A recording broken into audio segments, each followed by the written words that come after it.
Hey there, this is the second part on how to calculate someone's age using algebra. This time, we are going to calculate the age of a person who is younger than another. Let's see an example. Lucas is Mark's nephew. Their ages sum is 42. Lucas is 6 times younger than Mark.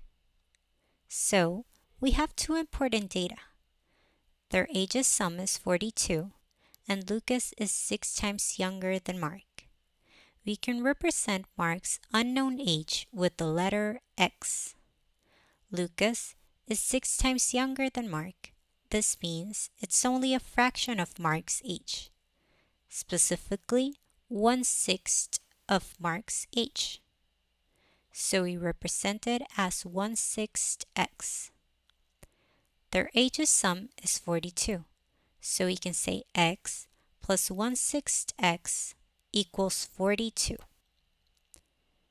To solve it, we will need to figure out the value of x. So you need to put all the x's on one side of the equal sign. If we are working with fractions, it might be easier to see 1x as a fraction. 1 is the same as 6 divided by 6. When we add the x's, it is 7 divided by 6x. Now, there's still a 7 divided by 6 beside the x. The 7 is multiplying it, and the 6 is dividing it.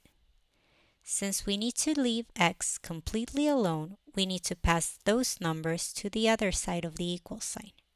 Remember, whenever we pass any number to the other side of the equal sign, we pass it with the opposite mathematical operation. In this case, 6 is dividing x, and the opposite of division is multiplication. And 7 is multiplying x, so it passes to the other side, dividing. So 42 times 6 divided by 7 equals 36. Mark's age is 36. Lucas is 6 times younger, so 36 divided by 6 equals 6. Congrats! Now you know how to calculate ages using algebra. Thank you for watching, and if you found it useful, please like this video, subscribe, and share.